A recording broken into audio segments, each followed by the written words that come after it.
Eu apresento, papai, a tua igreja, o teu servo para que a gente vai avançar nessa noite, para a tua pastora Augusto, Senhor. Eu difuso, Pai, o teu filho abençoado, no nome de Jesus que Pai, nós te pedimos e te agradecemos em nome do Senhor. As palmas, louvado por Jesus Cristo. Aleluia. Louvado seja o nome do Senhor Jesus. Cumprimento a todos com a paz do Senhor Jesus. Amém. Quero convidar você a abrir sua Bíblia no livro do Evangelho segundo Mateus, no capítulo 5. Amém? Mateus capítulo 5 e o verso de número 17. Aleluia. Louvado seja o nome do Senhor. Mateus capítulo 5 e o verso de número 17.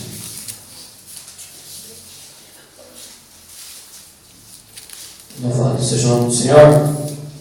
Na Bíblia, o capítulo 5 traz o número de Sermão da Montanha, não é? E é o primeiro sermão que a Bíblia mostra Jesus fazendo. Então é a base de todo o ministério dele. O primeiro é a base, né? E aí, no versículo 17 dessa Bíblia tem um subtítulo que diz: o cumprimento da lei e dos profetas. E diz assim: não cuideis que vim destruir a lei ou os profetas. Não vim abrogar, mas cumprir.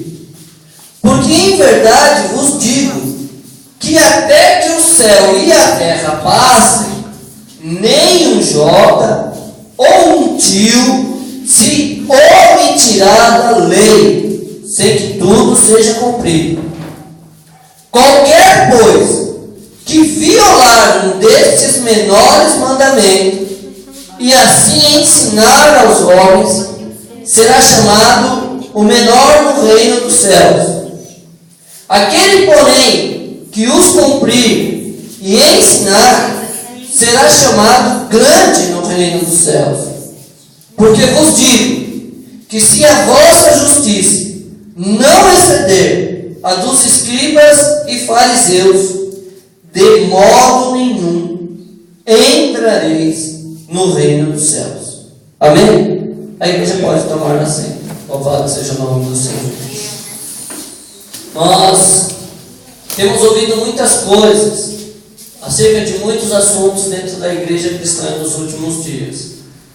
Houve, na verdade, muitas mudanças, né? Mesmo no nosso meio, no meio pentecostal, muita coisa se mudou. Por exemplo, quando eu aceitei Jesus em meados de 1995, algumas coisas eram mais radicais do que são hoje. Por exemplo, um cristão pentecostal não podia ter televisão na sua casa, não é? As igrejas pentecostais, na grande maioria, proibiam assistir televisão. Então, se o irmão fosse surpreendido com uma televisão dentro do celular, era bom. Hoje, a grande maioria das igrejas já abriram mão da televisão, já podem usar à vontade, não é verdade? É bom sempre instruir que você tenha o controle na mão, né? Você assiste o que você quer e não assiste aquilo que você não quiser, né? Embora passe muita coisa boa e muita coisa ruim na televisão, você pode escolher seu poder que lhe assiste. Naquele tempo, por exemplo, também havia umas regras de veste que muitos podem achar que hoje ainda é muito rígido, mas antigamente ainda era pior, não é? Os irmãos, por exemplo, não podiam usar paletó que tivesse abertura atrás, né? Hoje é moda usar os ternos tipo italiano, 2 cortes atrás, mas naquele tempo, se você usasse isso, você também era disciplinado. Não é verdade? É verdade. Não podia usar, algumas igrejas não podiam usar barba e bigode. As irmãs não poderiam usar enfeites no cabelo, alguns tipos de enfeites eram condenados. A pintura, de jeito algum. Unhas pintadas eram unhas de Jezabel, como os líderes falavam naquele dia. Hoje, algumas igrejas liberaram. Hoje você vê muitas igrejas que naquele tempo sentenciaram muitos irmãos por jogar bola, que hoje os atletas de Cristo são até pastores nessas denominações. muita mudança. Algumas boas, algumas ruins, não é? Porque se perdeu muito da nossa essência quando começou a mudar. Mas a questão é, o que de tudo que nós estamos vivendo hoje tem origem no Evangelho? O que verdadeiramente a Bíblia diz acerca de certos assuntos, irmãos? Porque para mim, isso é o mais importante. Não é o que eu penso, não é a minha opinião meramente humana, que eu tenho, viu, irmão? Eu tenho a minha opinião meramente humana, pelos conceitos que formaram o meu caráter, a minha personalidade. Eu tenho opinião, mas que às vezes eu preciso negar essa opinião, porque nem sempre tudo que eu penso, tudo que eu acho, está condizente com a Bíblia Sagrada.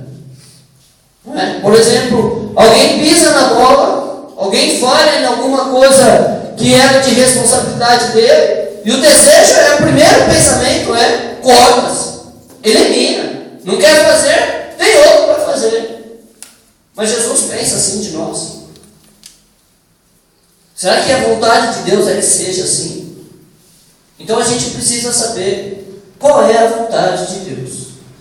E a questão principal para mim, para a gente começar a conhecer essa vontade de Deus, é a questão de lei e graça. Porque essa questão de lei e graça me perturba por demais. Essa questão de lei e graça faz com que eu fique muito preocupado com o futuro da igreja, não é? Porque quando a gente ouve alguém dizer assim, pastor, nós estamos no tempo da graça, geralmente ele usa isso como quem diz assim, relaxa, pastor, agora pode tudo. Relaxa, pastor, a lei já foi. Pastor, novo tempo, é graça, pastor. E por isso que eu me preocupo. E aí Jesus, no primeiro sermão, veja que é muito importante isso, porque no seu primeiro sermão ele fez questão de esclarecer. Ele diz o seguinte: não rodeis que eu vim destruir a lei. Jesus está falando isso. Eu não vim destruir a lei. Mas se Jesus diz que ele próprio não veio destruir a lei, por que a igreja evangélica hoje, quando quer dizer que vive pela graça, quer escapar da lei? Não quer praticar essa lei. Porque ele disse que não veio destruir. Então ele não mudou nada. Ele veio cumprir. A palavra cristão é dada, esse rótulo de cristão é dado às pessoas que nas suas poucas forças tentam ser como Cristo foi. Isso é o significado de ser cristão. Qualquer outro argumento é religião pura. O significado de cristão é alguém que segue os passos de Jesus. E se Jesus disse, eu vim cumprir a lei, para que eu possa ser um cristão, tenho que cumprir a lei. Faz sentido isso para nós ou não? Eu acho que faz sentido. Porque eu posso dizer que sou um cristão e não cumprir a lei. As pessoas que me verem fora da lei, elas vão achar que eu realmente sou um cristão? Elas vão dar um testemunho, como aquela mulher que viu o profeta andando e disse, olha, eu vejo que aquele homem é um santo homem de Deus. As atitudes daquele homem diziam que ele verdadeiramente se santificava ao Senhor. E para mim santificar ao Senhor hoje, eu acho que eu também tenho que observar a lei. E Paulo diz que não é apenas as leis de Deus. Paulo diz isso. Porque Paulo disse que nós devemos ser obedientes a toda autoridade, porque toda autoridade é constituída por Deus. As leis do Brasil também devem obedecer. O Brasil, a Federação da República Brasileira, ela tem umas leis, não é? E eu também tenho que obedecer essa lei para mim ser um bom cristão. Porque se eu violar a da Constituição brasileira, eu automaticamente desobedeço a Deus e corro o risco de não entrar no reino dos céus. Então eu preciso conhecer as leis de Deus, e eu preciso conhecer as leis do meu país. Nós estamos no Brasil, as leis brasileiras. Eu preciso conhecer as leis da igreja. Pastor, mas a Bíblia não é a lei de toda a igreja? Era para ser. Não precisaria ter vários estatutos. Bastaria pegar a Bíblia e colocar nela como estatuto. Mas nem toda a igreja traz como estatuto a palavra divina. Não é? Então cada um tem que conhecer a sua própria legislação. O que é que o estatuto que rege a igreja diz acerca de cada assunto, para que a gente não venha violar, não venha se tornar um fora da lei. E aí Jesus ainda diz assim: olha, porque em verdade eu vos digo que até que o céu e a terra passem, nem J, no tio, se homem tirar da lei, sem que tudo seja cumprido. E aí alguns dizem assim: viu? É isso, pastor. Só Jesus conseguiu cumprir a lei. E agora ele cumpriu, e a gente pode ser o barco dele. Porque se quem anda de lei é baderno. Tudo que cresce sem lei é o caos. Só ele cresce sem lei. A ordem precisa de lei. Um país, para se desenvolver, precisa de lei. Uma comunidade, para poder se desenvolver, precisam de leis. Os meus filhos aprendem desde pequenos lá em casa o seguinte: a gente tem nossas leis dentro de casa. E não ache eles que se eles saírem para fora de casa, eles vão poder viver fora da lei. Porque você não pode chegar na Cracolândia e fazer o que você quiser. Lá existem leis. Você não pode achar que vai pegar uma mochilinha, jogar na costa e vai parar perto de um viaduto famoso lá do centro da cidade, fazer o que você quiser, porque lá também existem leis. Qualquer grupo que se ajunte cria as suas próprias leis. Pega os movimentos juvenil, não é? Acho que só o funk, que eu não entendo nada disso. Mas pega os outros movimentos. Vamos lá, pagode. Eles têm as suas próprias regras, têm os seus próprios modos de se vestir. Você consegue distinguir um grupo social do outro pelo modo de vestir, não é? Os roqueiros pelas calças mais apertadas, os coturnos famosos, não é? As camisetas de banda. Aí tem, nem que os roqueiros têm as suas próprias divisões que também são identificadas pelo modo de ser. Por exemplo, o heavy metal, aqueles cabeludão que andam mais de preto, geralmente as camisas têm alguma imagem assim, meio bizarra, meio que satânica. Então esses são os heavy metals. Mas existe outros movimentos, como o rockabilly, que é aquele pessoal com cabelinho de Elvis Presley, que anda mais assim pobrezinho, não aparenta tanta maldade. Tem os punk, não é verdade? Aqueles de moicano, com um alfinete no rosto, com calça rasgada, com roupa bem surrada. Então você identifica eles porque existem as regras, até no jeito de se vestir deles. Não é? Por exemplo, você não vai ver um punk com uma camisa de uma banda heavy metal. Pode até acontecer, mas não é comum. Como você não vai ver aí uma pessoa que defende um ideal vestido com a camisa do homem. Por exemplo, você não vai ver um skinhead lá do grupo do White Power, do bordê branco, que quer uma raça branca ariana, vestido com a camisa do Martin Luther King dizendo: eu tenho sonho. É incoerente isso. Eles têm as suas próprias regras. As regras deles dizem que eles não podem apoiar um movimento onde um negro é líder. Mas e nós? Quais são as nossas regras? Quais são as nossas leis? Como que Deus quer que a gente ande sobre a face da terra?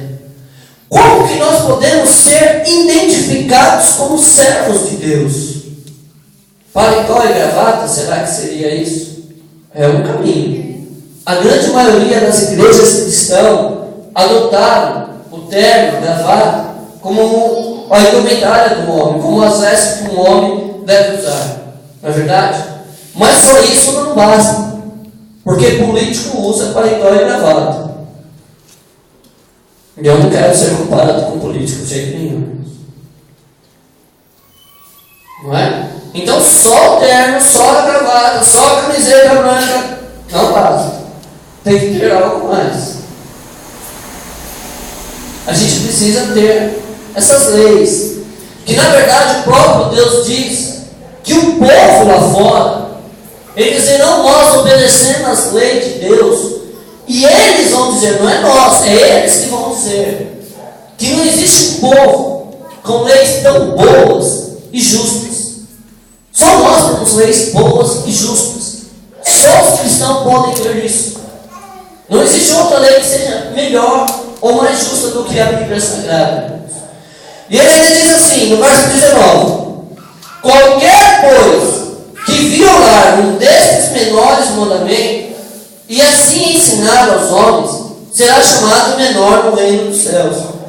Aquele, porém, que os cumprir e ensinar, será chamado grande no reino dos céus. Veja que Jesus faz até uma certa distinção, né? Existe grande, existe pequenos.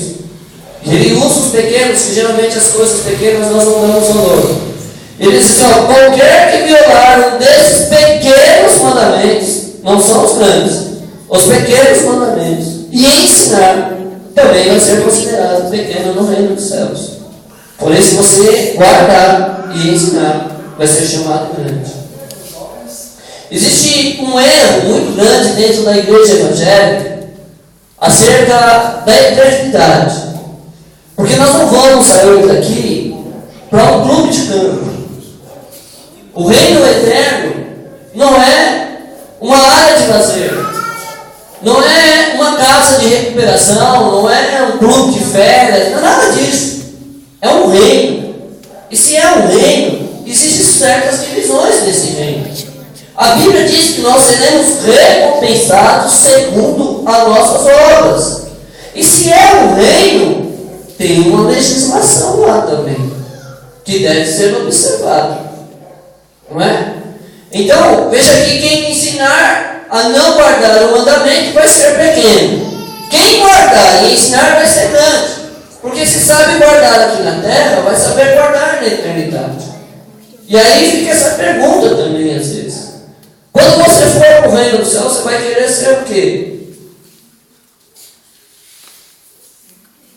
Vai ser pequeno ou vai ser grande? Nós estamos numa pré-seleção. Pense numa multinacional, abrindo aqui uma firma aqui em Morato e recrutando 2.000 pessoas. Só que eles vêm lá de fora e querem começar tudo novo aqui. Mas eles dizem assim, olha, nós vamos fazer uma seleção diferente. Vamos pegar 2.000 pessoas, vamos colocar essas pessoas para fazer o teste e nós vamos separando. Gerente, diretor, vamos fazer isso com as pessoas que estão aqui. Que é o que está acontecendo agora. Deus está nos selecionando. Entre nós, vai ser pessoas de alto escalão para ficar no meio. E vai ter pessoas que vão ser apenas habitantes do reino. Isso é injustiça? Não. Deus de forma alguma é injusto. É apenas uma forma de Deus nos dar a oportunidade de nos esforçarmos para isso. E ele diz, olha, tem que guardar, tem que ensinar. Verso 20, porque eu vos digo, que se a vossa justiça não exceder a dos escribas e fariseus, de modo nenhum entrarei no reino dos céus. E aí, irmãos, a gente toma uma surra dos escribas e fariseus. Sabiam disso?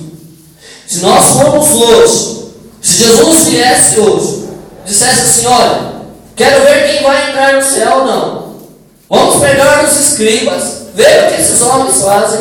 Vamos pegar os fariseus, ver o que esses homens fazem. E vamos ver os crentes pentecostais. E vamos ver se o crente pentecostal superou o escriba e o fariseu. Porque se não for superior, não é empatar não. Empatar com o fariseu, empatar com o escriba não te garante o reino dos céus. Talvez uma repescagem, porque Deus é bom. Mas o que garante você ir para o céu é você ser melhor do que ele. É você ser superior a ele. algumas coisas do fariseu, que eu já li na Bíblia. Fariseu é um homem sagrado, santificado. Ele não conversa com qualquer tipo de pessoa, não é? Ele só conversa com o fariseu. Tem crente que pede conselho até para feiticeiro, quando tem problema. Pronto, esse tipo já precisa mudar os caminhos. Porque se o feiticeiro sabe mais do que você que é crente, do que você está fazendo na igreja? Nós ou conhecemos a palavra que liberta e leva para o céu, o caminho da salvação, e se é o caminho da salvação é o melhor caminho, ou eles conhecem. Não dá para mim ser crente, falar que conheço Deus Todo-Poderoso, e quando surge um problema na minha vida, eu recorrer a eles que eu digo que está errado. Há uma incoerência nisso, não é? Então eles não conversam com outros povos. Eles são fiéis no dízimo, tão fiéis que até as sementes de legumes eles dizimavam, não é? Existe hoje na igreja, eu não tenho medo de errar no que eu vou dizer, talvez a gente precise até fazer estudos adicionais sobre isso, mas tem pessoas que nem sabem o que é dízimo e oferta. A oferta não sabe. Tem pessoas que nem sabem como vão dizimar. Do que eu tenho que dar dízimo, pastor? Do bruto, do líquido? Olha só que coisa é essa. Tem pessoas que não sabem.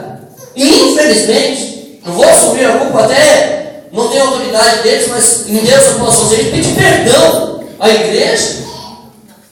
Porque os pastores que devem ensinar isso. Como se dizima. Como se oferta na casa do Senhor? Tem que ser ensinado isso. Mas muitas vezes nós não ensinamos. A gente só diz, você tem que ser dizimista. Peraí, como é que funciona isso? Dá 10%. Do quê? Dá 10%. Acabou. Porque aí eu não crio muito problema para mim também, não é? Ninguém vai poder falar que foi uma regra minha. Mas eles dizem tudo. Até a semente. Lembra lá que ele estava orando lá, Jesus pegou ele como exemplo, fariseu. Que ele dizia, Senhor, eu dou graças ao Senhor que eu não sou como esse pecador. Dizima até o coentro e a mostarda. Os pequenos lucros que ele tinha, pequeno ganho. Não é verdade? É verdade.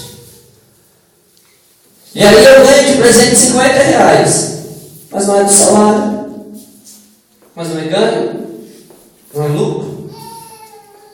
Eu achei R$1 ali no caminho. Não me acrescentou, mas eu consigo dizimar desse R$1 que eu achei. Eu consigo ser fiel no meu ofertar. Porque eles são fiéis. Se eles lucrarem alguma coisa, eles vão ofertar, não importa o quanto. Fariseu é assim.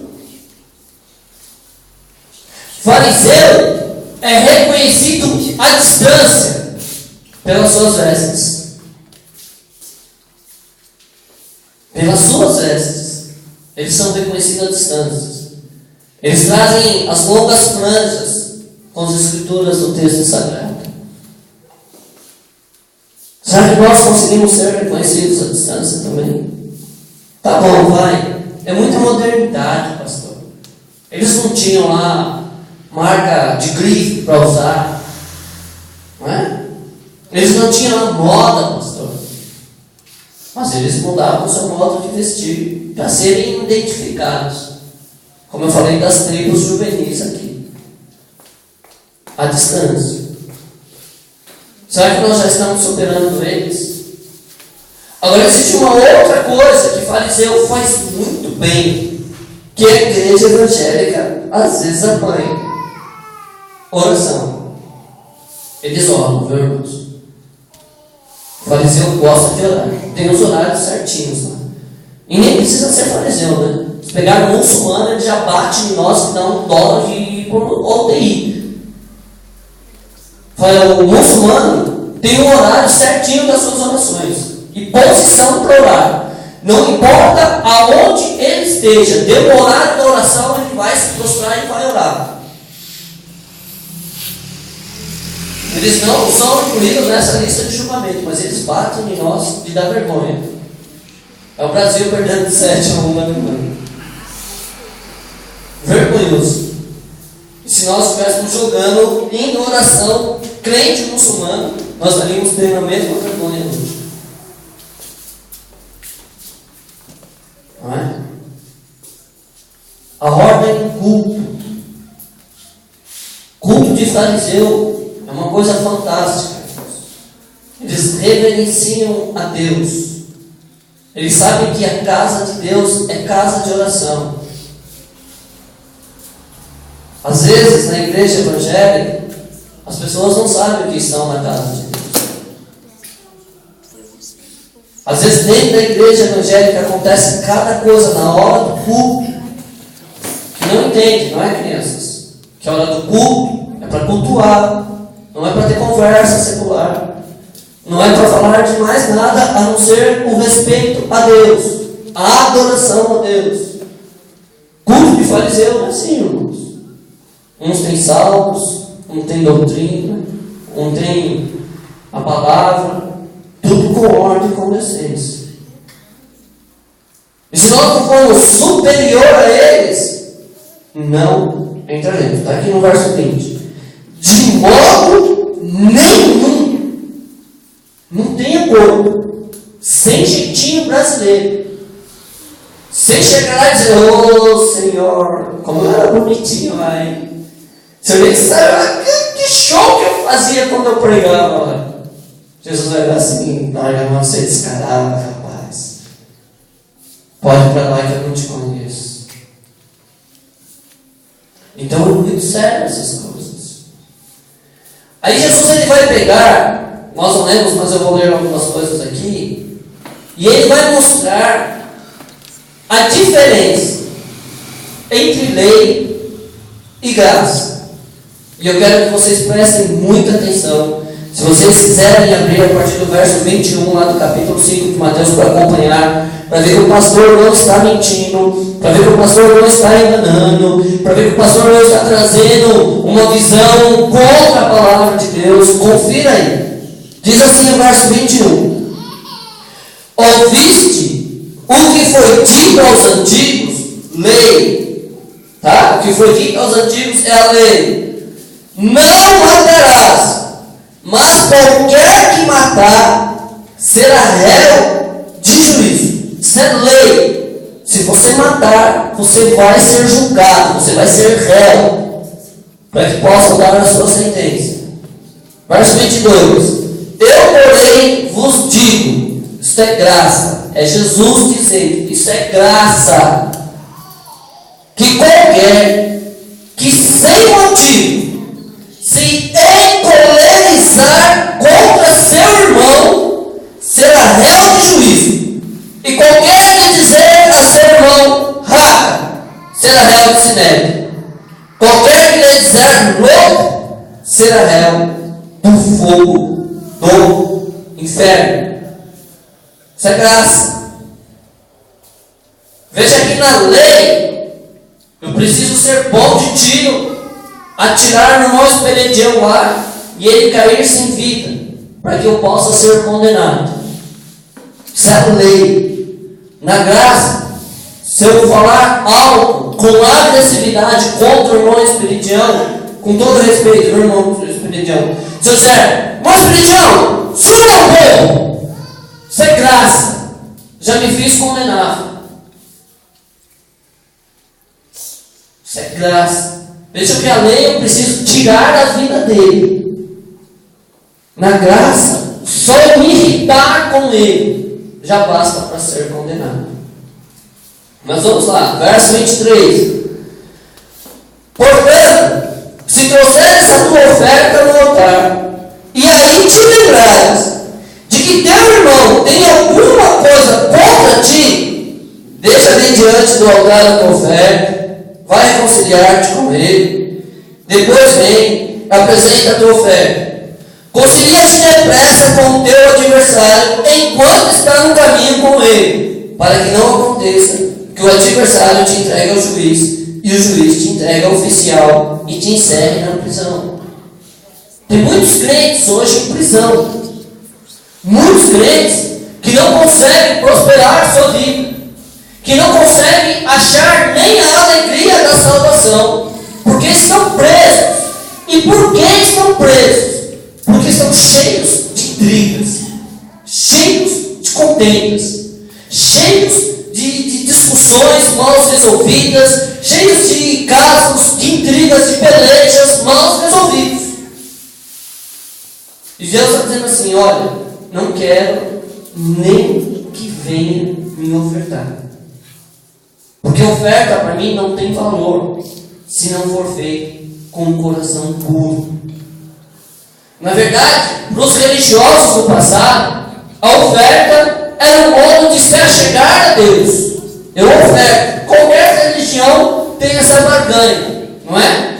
Eu faço lá um sacrifício e tenho o direito de me aproximar de Deus. E Deus está dizendo assim: olha, eu não quero que vocês pensem isso. Porque se vocês não tiverem um coração puro, se vocês não tiverem um coração sem ira, sem mágoa, se o seu coração estiver guardando qualquer coisa contra o seu irmão, por favor, não apareçam na igreja. E ele diz mais: acontece que seu irmão também não pode ter contra você. Sabe aquela sinceridade inflamada por Satanás?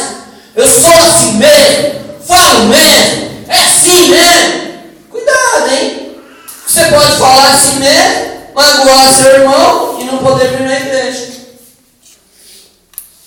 Porque você pode ser sincero e falar a verdade na cara e ir para o inferno com verdade tudo. Irmãos.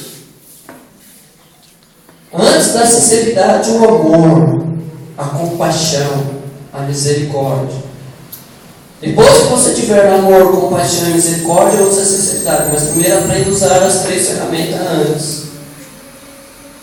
Porque a gente não tem o direito de ferir quem quer que seja. E se nós ferirmos, vamos correndo pedir perdão. Vamos correndo se humilhar e falar: irmão, falei sem querer, eu estava nervoso, me perdoe em nome de Jesus, eu quero ir para o céu. Não posso deixar o irmão irritado comigo. Porque se o irmão ficar irritado comigo, nem eu nem o irmão vai para o céu, eu vou para o inferno. Vamos consertar isso aqui, pelo amor de Deus. Porque senão os dois vão abismo. Não é verdade? Nem a oferta é aceita. Aí o verso 26 diz assim: tá, e em verdade te digo que de maneira nenhuma sairá dali enquanto não pagares o último centavo. Ou seja, enquanto não se acertar. Não é? Por isso tem que estar perto. Porque às vezes a pessoa foi para longe, você discutiu aqui na igreja, a pessoa foi, mudou de ministério, você nem sabe onde ela estava congregando, como é que você vai pedir perdão para ela agora? Mas você vai ficar preso até pedir. Escola o número do celular, vai lá procurando no Facebook, a página dela. Ele faz qualquer coisa para pedir perdão em nome de Jesus. Verso 27. Nossa, eu só vou ler algumas coisas aqui e a gente vai continuar. Isso aí vai ser uma série de pregação que vai dar bastante assunto. Então presta atenção no 27. Ouviste que foi dito aos antigos. Isso é lei. Foi dito aos antigos: não cometerás adultério. Verso 28. Eu, porém, vos digo a graça, que qualquer que atentar numa mulher para cobiçar, já em seu coração cometeu adultério com ela. Deixa eu explicar isso. Na lei, pastor Alexandre precisa ter, como dizem no mundo aí, o tal do bico doce. Achar uma mulher e, através desse bico doce, falar coisas que agrade ela, seduzir ela, ela aceitar uma proposta de fazer uma coisa errada comigo, e depois do fato consumado se tornou pecado. Isso é lei. Antes do fato consumar não é pecado, porque não aconteceu nada. Isso é lei. A graça, entendam isso. O pastor Alexandre parou para assistir televisão. Não é verdade? E aí as atrizes de Hollywood têm que ser mulheres bonitas. As atrizes da Rede Globo, do SBT, sei lá, de qualquer outra televisão, elas têm que ser uma mulher bonita para chamar a audiência. Não é? E aí, vamos falar de uma mulher que fez muito sucesso aí, vai, Sandra Blair. Não, é Sandra Blair o nome dela? Acho que é. E tem aquela da Gabriela também, né? Acho que era que é a Sandra Breia, né? Não lembro, mas tá bom. Aí o pastor Alexandre, domingo à tarde, depois do almoço, aquela lasanha que pesou no estômago, não comeu demais porque não é glutão, aprendeu que glutonaria é pecado, o pastor Alexandre não come demais, deitou na cama para assistir alguma coisa, e apareceu aquele monumento. A cena do filme, uma mulher correndo na praia, os ventos balançando o seu cabelo. E na praia ela não está vestida com uma roupa social. Não é? Está lá com um maiô, biquíni, sei lá o que ela está usando lá. O pastor Alexandre, ele olha aquilo e diz assim: ai, se a Janaína fosse parecida com ela. Está bem? Já é réu. Já pecou. E se não se reconciliar e pedir perdão, vai para o inferno. Nós vamos continuar nisso no próximo domingo. Mas a gente tem que pensar na nossa vida. O que nós estamos fazendo? Será que é isso que agrada a Deus? Será que a graça de Jesus Cristo, ela tem nos levado a sermos mais santos? A viver mais amigos de Deus? Ou será que a graça anunciada hoje é uma desculpa para violar a lei? Porque nós não temos esse motivo, irmãos. Ao longo desses estudos, nós vamos ver e entender que quando o Espírito de Deus se apodera de nós, automaticamente a lei é escrita no coração. E aí a gente obedece, não é porque é uma lei, é porque se eu violar ela, eu não entristeço a Deus. Eu não quero entristecer uma pessoa que eu amo. A gente vai entender que tanto faz qual é o julgamento do quem violar a lei, porque eu não quero violar a lei. Eu estava ouvindo sobre isso, fui fazer algumas pesquisas, viu, irmão? E um dos pregadores que eu ouvi, ele falou uma coisa muito interessante. Como que não importa o que é a punição da lei seca? E para você dirigir, você não pode beber. Eu não vou beber de qualquer jeito, para mim não faz diferença nenhuma. Qual a diferença se vai ter pena de morte para homicídio no Brasil ou não? Eu não vou matar ninguém. Para mim não difere nada, então nem me preocupo. Isso como é bom que vai me defender, as pessoas vão ter medo de fazer tanta besteira por aí. Eu duvido que se nós estivéssemos ainda no militarismo, tinha tanta pessoa fazendo besteira por aí. Mais funk a torta direita. E olha que eu nem vivi o militarismo. Quando eu era muito criança, já foi o último presidente lá, o João Figueiredo. Então eu nem tenho muita lembrança, mas eu lembro que não tinha, porque existia uma lei chamada vadiagem. Né? Hoje os vadios andam por aí, acham que é bonito e são até famosos. Se fosse naquela época, ia preso. Vadiagem dava cadeia. Então, para mim, não ia mudar nada, porque eu não quero ficar de vadiagem, não quero ficar em rodinho em lugar nenhum. Não é? Para mim não ia mudar nada. Mas nós vamos aprender um pouco mais. Vamos até chegar aos 10, acho que daqui uns 2 ou 3 domingos a gente chega diretamente nos 10 mandamentos. Para nós entendermos se nós devemos guardar ou não. E eu já vou pedir um favor a você. Estude um pouco sobre o sábado. Sábado é uma coisa séria. A gente pode descobrir que nós devemos guardar o sábado.